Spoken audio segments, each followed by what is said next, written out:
Bueno, continuamos entonces y trataremos de terminar en este video, porque nos hemos extendido ya bastante, con el paper de Madison. Y nos quedaba por hacer brevísimos comentarios a los 9 factores suplementarios, que recuerdan ustedes en la quinta ecuación de Madison, los pone del lado derecho, para explicar el crecimiento que habían experimentado los países y los periodos que él estudió. Como ya había comentado, dado que existen países distintos y experiencias de crecimiento diferentes, hay algunos de esos factores suplementarios que actúan estructuralmente, o sea, que actúan a lo largo de todos los periodos, across all the periods and all the nations. Mientras que hay otros factores que actúan ad hoc para algún periodo en particular o algún país en particular, y dos de ellos, los dos últimos, actúan como corrección cíclica. Recuerden que estaba el problema de que en cuanto al insumo capital, Madison había tomado los stocks de capital y no el nivel del insumo capital efectivamente utilizado en los procesos productivos de cada país y de cada periodo. Bueno, acá están los 9 factores suplementarios. Los primeros 4 es lo que va a llamar estructurales o sistémicos, que cortan a través de países y a través de periodos. Los siguientes 3, o sea, el 5, el 6 y el 7, lo va a llamar factores ad hoc, porque se adaptan a una circunstancia muy específica, muy particular, o bien de un país o bien de un periodo. Y los últimos, como les dije, 8 y 9, lo va a llamar de corrección cíclica. Veámoslo rápidamente. El primero, change in economic structure. O sea, esta es una cuestión típica del desarrollo económico, cambios en la estructura económica de los países, ¿no? El cambio que elabora o que incorpora, intentándolo medir, Denison, es el cambio entre los 3 grandes factores, perdón, entre los 3 grandes sectores económicos, el agrícola, el industrial y el de servicios. Todos sabemos qué pasó desde la revolución industrial en adelante, desde el comienzo de la revolución industrial. Bueno, ya lo dijimos tantas veces, el 80% de la estructura económica era agrícola al comenzar la revolución industrial. Eso se fue transformando en una estructura menos agrícola, desarrollándose primero el sector industrial, que absorbió, digamos, las famosas máquinas textiles de Inglaterra, que absorbían mano de obra que salía del campo. Y finalmente, en una tercera y última etapa, que es la etapa actual, digamos, donde hay un gran desarrollo del sector de servicios. Bueno, este cambio en la estructura económica va a ser particularmente relevante del caso japonés, porque al momento que comienzan los análisis de Madison, o en 1870 o en 1913, dependiendo de las circunstancias, Japón todavía era un país bastante agrícola, con más del 30% de su estructura económica como agrícola. Pero de allí en adelante se transforma en un país súper industrial, digamos así. Ahora, ¿por qué hay que explicar, poner como correlato explicativo de un proceso de crecimiento los cambios en la estructura económica? En general, los países que se fueron transformando de agrícola, por ejemplo, a industriales, la productividad que existía en el sector agrícola era menor a la productividad que existía en el sector industrial. Entonces uno se pregunta, y bueno, ¿por qué no se fue toda la gente del sector agrícola y se fue al sector industrial? Bueno, porque los procesos de industrialización eran lentos, había que crear capital, ya sea de máquinas o de infraestructura en las ciudades. Por otro lado, a veces había cuestiones de tradición, había cuestiones de regulaciones que en alguna medida no hacían instantáneo el proceso de traslado entre sectores dentro de un crecimiento económico. Eso significaba de que había obreros agrícolas que tenían una productividad menor que los industriales y ganaban menos. Se mantenía esa situación por un tiempo relativamente prolongado. Bueno, pero el cambio se fue produciendo inexorablemente. Hoy esos países, como dice Madison, no tienen más del 5% de su estructura económica como agrícola. Y entonces, a medida que se trasladaba y se producía esa recomposición estructural, digamos, la productividad de los factores de la producción subía por ese traslado de lo agrícola a industrial y posteriormente de lo industrial a servicios. Aunque en general el proceso de traslado de industrial a servicios prácticamente no tuvo incidencia como explicación del crecimiento, pero sí tuvo mucha incidencia en estos países, particularmente Japón, como dije, y estos periodos, el cambio en la estructura económica de agrícola a industrial. Segundo elemento es también un elemento que lo llama sistémico y que es the process of convergence, el catch-up de los follower countries on the leader the United States. La cuestión es la siguiente, particularmente en el periodo 50-73,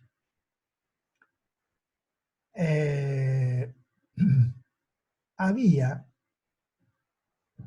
un nivel de desarrollo, y se fue acentuando en esos 23 años, de Estados Unidos mucho más alto que el resto de los países. Y entonces acá introduce Madison la idea de que hay ventajas tecnológicas si uno sale de atrás. Entonces lo que trata de hacer con este punto 2, con este factor 2, con este correlato 2, con este factor suplementario 2, lo que intenta hacer es ver en cuánto se favoreció el desarrollo de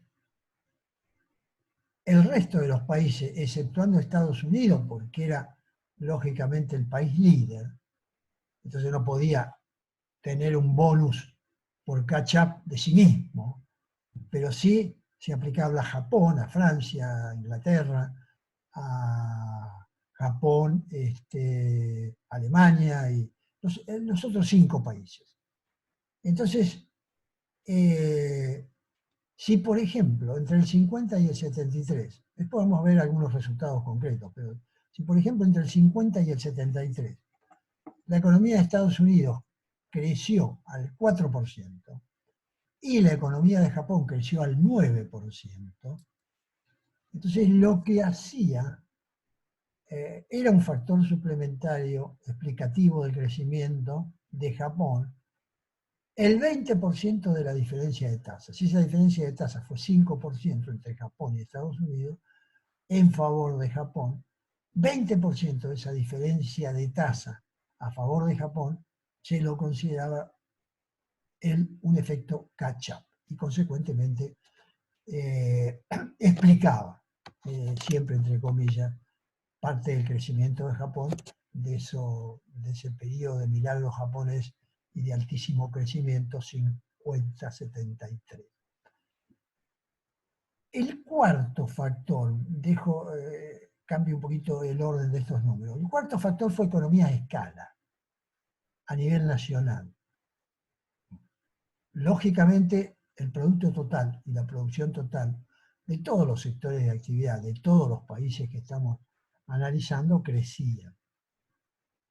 Entonces Madison consideró que debe haber habido, como explicación de alguna porción, en este caso pequeña, de ese crecimiento, el aprovechamiento de rendimientos a escala en el proceso productivo agregado, en el proceso productivo global de cada país. Y entonces consideró, lo consideró al efecto economía de escala, pero le dio cuantitativamente una importancia bastante mínima. Consideró que si un país en un periodo determinado había crecido 5%, a una tasa del 5% anual, consideraba que el 3% de ese crecimiento del 5% se podría asignar al efecto economía de escala. El punto de interesante nos da una idea del trabajo altamente especulativo que hacía Madison cuando medía o intentaba medir todos estos efectos de factores o de factores de la producción o de factores económicos o hechos económicos sobre el crecimiento de un país en un periodo determinado. Después estaba, como el último factor sistémico, los efectos relacionados con el comercio exterior. Claro, Madison observa que, por ejemplo, en el periodo 50-73 hay una expansión excepcional, después de la Segunda Guerra Mundial, una expansión excepcional del comercio internacional. Recuerdan la expansión que nunca supo aprovechar a Argentina porque a alguien se le ocurrió que después de la Segunda Guerra Mundial venía una Tercera Guerra Mundial y que había que producir de todo, vivir con lo nuestro, etc. Y nunca supo Argentina aprovechar esa enorme expansión en esos 23 años de los niveles de comercio internacional. Otros autores respetables, por otras cuestiones, decían que precisamente lo mejor era vivir con lo nuestro. No va a ser ahora que con esto del coronavirus, digamos, de nuevo aparezcan estas, digamos, en los próximos años o décadas, efectos de desglobalización exageradamente perniciosos, digamos. Pero, bueno, el tercer factor entonces fue Foreign Trade Effects. Acá lo que también, muy especulativamente, Madison estima para el periodo 50-73 como un efecto de crecimiento adicional el 20% de los efectos que genera o que estimó para las economías de escala crecientes.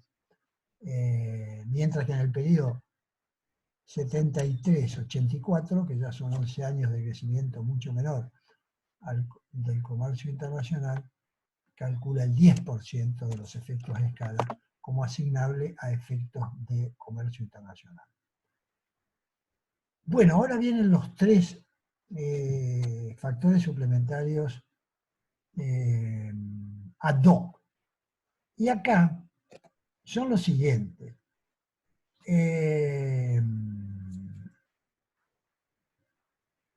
Recuerdan que en el año 73, a nivel internacional, hubo una explosión de los precios de la energía. Tan importante fue que una economía como la norteamericana se introdujo por primera vez, y estimo también por única vez, en un proceso de estanflación, o sea, un proceso donde combinó la tormenta perfecta de alta inflación, o de por lo menos aceleración de la inflación, y tendencias recesivas muy fuertes. Entonces, Madison considera que algún efecto negativo sobre el crecimiento económico de estos 6 países tuvo esta casi multiplicación por 10 de los precios de la energía. Y la forma en que calculó ese efecto negativo, en este caso es un factor suplementario que explica caídas del producto, digamos, fue que en general las economías, estas 6 economías, usaron menos insumos energéticos. Y consideró que ese menor uso de insumos energéticos era el costo económico que habían tenido en términos reales, en términos de Producto Nacional, en términos de Producto Doméstico, estas economías. El sexto factor fue el descubrimiento de recursos naturales para 2 países. Claro, como en el periodo 50-73 es cuando Holanda descubre los yacimientos de gas ahí del mar, cercanos ahí al mar, de su plataforma continental, ahí el mar, bueno, no recuerdo bien cómo se llama, pero es el que rodea Inglaterra y los Países Bajos, etc. Entonces, lo que dice Madison es, indudablemente, que este descubrimiento de recursos naturales en la Holanda de entre el 50 y el 73 ha sido responsable de gran parte del crecimiento que experimentó la economía holandesa en esos años, en esos 23 años. Y entonces, correctamente, aunque, repito, todo es muy especulativo, toma toda la producción adicional de gas que se generó durante esos años, le quita los costos de oportunidad, o sea, los costos de otros recursos que en forma de mano de obra o de capital que tuvieron que utilizarse para extraer esos recursos naturales, y la diferencia se lo computa como explicación del crecimiento holandés de en esos 23 años. En realidad llega a un impacto algo mayor a 4 puntos de crecimiento anual, así que indudablemente es un efecto ad hoc que reduce, para el caso de Holanda, el residual en una manera impresionante. El otro efecto que toma es el de la explotación de yacimientos de petróleo en el Mar del Norte, ya en el otro periodo, el periodo 73-84, por parte de Inglaterra. Como en el caso de Inglaterra la extracción de petróleo del mar fue más costosa que la extracción de gas, en realidad cuando toma el tema gas asociado a Holanda, toma el 80% de la producción, el 20% lo considera costo. Y en el caso de Inglaterra, toma el 50% del incremento de la producción durante esos años de petróleo como asignables al sexto factor suplementario, para ese caso el inglés y ese periodo. Recuerden que precisamente por aquella cuestión del gas en Holanda, en los años 60 y demás, surge el famoso concepto del comercio internacional de la Dutch disease, o sea, la enfermedad holandesa, porque claro, la cuestión fue que al venir ese recurso gas con alta demanda internacional y alto precio internacional, la entrada de dólares a Holanda fue muy alta, se sobreapreció la moneda holandesa en relación a la moneda internacional, y se supone que eso era un efecto de desindustrialización de Holanda debido a la explotación de estos yacimientos, digamos. Recuerden todavía más importantemente que en Argentina Marcelo Diaman y otros autores y economistas, bueno, el mismo Aldo Ferrer con su esquema de vivir con lo nuestro, una de las razones que dan para gravar a nuestro sector agropecuario con retenciones, con impuestos a las exportaciones, es precisamente que de no gravarlos, la producción agropecuaria, que es altamente competitiva, aumentaría la entrada de dólares, aumentaría en Argentina y eso generaría efectos desindustrializadores sobre nuestra estructura productiva. Realmente una sugerencia y una consideración inaceptable. Sí. El drama de Argentina en los últimos 70 años es que no genera dólares genuinos. Si tiene un sector altamente competitivo que produce 130 millones de toneladas, por favor, no lo grave, para que produzca el doble en 5 o 6 años, y resuelvas, usted señor, usted Argentina, resuelva sus problemas de escasez de dólares y convenza a los mercados de que si hay algo que va a ser excedente en Argentina van a ser los dólares. Y para eso sí, la producción agropecuaria hay que duplicarla o triplicarla. Y eso se hace con precios, incentivos y tecnología. Pero bueno, ya me voy hacia otro lado.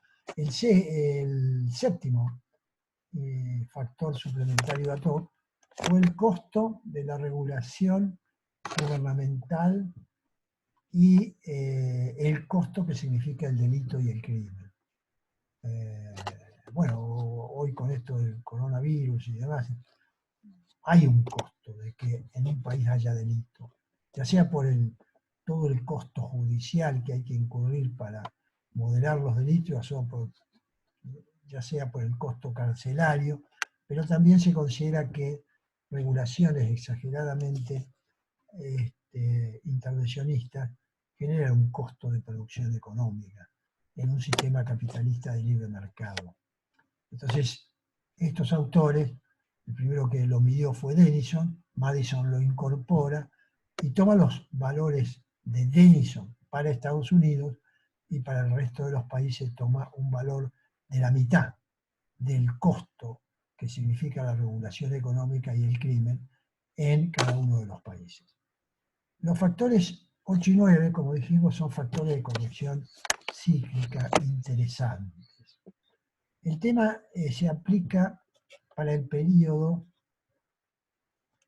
básicamente 50-73 y básicamente para dos países, que son Alemania y Japón.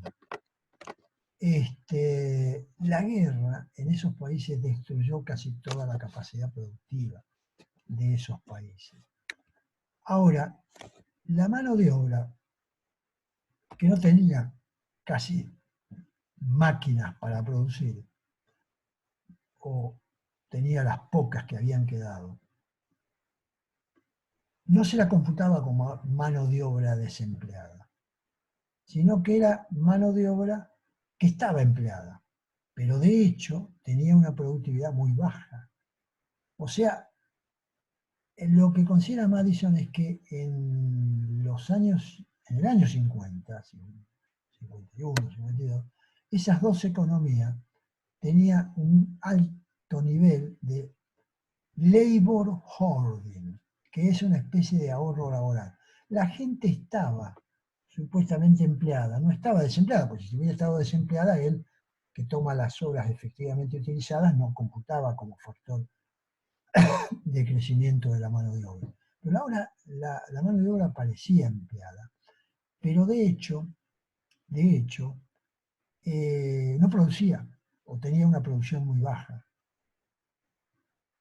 Y entonces, entre el 50 y el 73, ese proceso de hoarding desapareció. Y esa mano de obra pasó a tener altísima productividad cuando ya vino la inversión, las máquinas y una gran expansión económica de la demanda agregada, etc.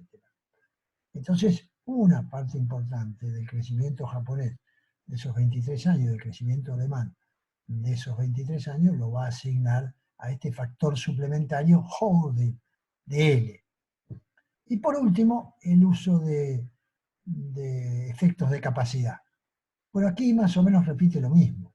Él considera que a pesar de la existencia de ese hoarding, realmente había capacidad poco utilizada en el año 50 por la desorganización posterior a la guerra y todo lo demás, tanto en Japón como, pero todo eso se fue corrigiendo, ese mayor uso de la capacidad productiva se fue corrigiendo en toda la posguerra y eso generó un factor también suplementario de crecimiento.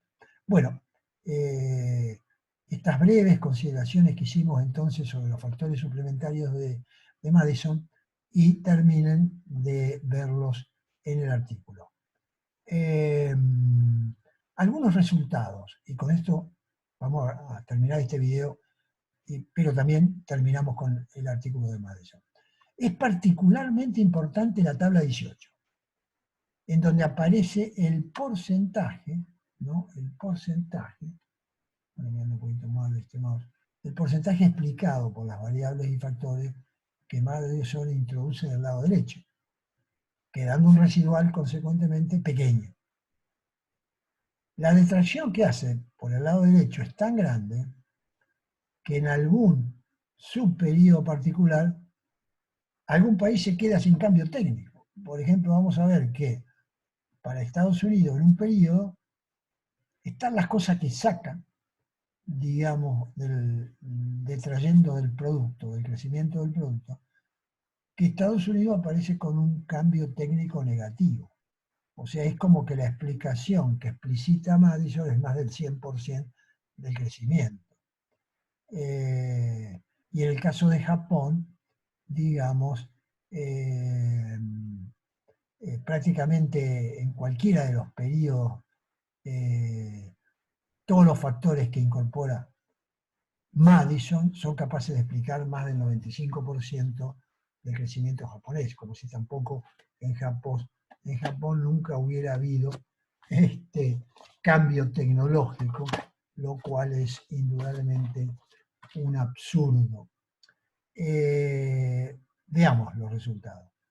Tabla 1 no, para abreviar vayamos a la tabla 18. Explain growth, o sea, el crecimiento explicado ahora, explicado. ¿Recuerdan cuando el solo no explicado, aunque se trataba de crecimiento intensivo, era el 87,5% del crecimiento del producto por hombre, el solo? Pero fíjense acá, por ejemplo, Francia, 50,73,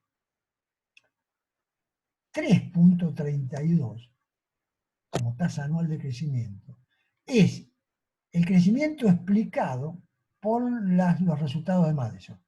¿Cuánto creció en ese periodo, en esos 23 años Francia? Vayamos al anterior y vemos acá que Francia creció al 5,1%, creció Francia, entre el 50 y 73. Ahora, de ese 5,1, 3,32 explicado por Madison. Entonces, ¿qué explicación logra Francia para ese periodo? El 65%, porque 3,32 es el 65% del crecimiento anual total de Francia. Entonces fíjense cómo hay acá porcentajes explicados altísimos. ¿Dónde quedó ahora el 12,5%, que era lo único que había en términos intensivos del lado derecho en la ecuación de solo? Fíjense, por ejemplo, Estados Unidos. Acá Estados Unidos se explicó el 100. Se explicó el 100 con el análisis de Madison. Y el caso de Japón, en los 3 periodos se explica más del 90%. 94 entre el 3 y el 50, 93 entre el 50 y el 73, acá el tema de Hall y de Capacity Effects es muy importante, y el 99 del periodo 73-84. O sea, el hecho de que haya explicaciones tan altas, explícitamente medidas, nos despierta la sospecha de que Madison se ha pasado a revoluciones, digamos. Es probable que tratando de reducir el residual a cero, agregó demasiados factores del lado derecho explicativos. El cambio tecnológico no puede ser cero. Y de hecho, Madison no lo mide en forma directa en ningún lado, sino que lo poco que mide queda residualmente. Bueno, pero esto es para el análisis y la anécdota. Claramente, como les había dicho al comienzo, si solo llegó a un resultado donde la medida de nuestra ignorancia era altísima, Madison se va al otro extremo. Incorpora tantos factores como posibles factores de crecimiento que lo que les queda al cambio tecnológico es muy bajo y en algunos casos prácticamente nulo. Bien, dejamos acá entonces este extenso video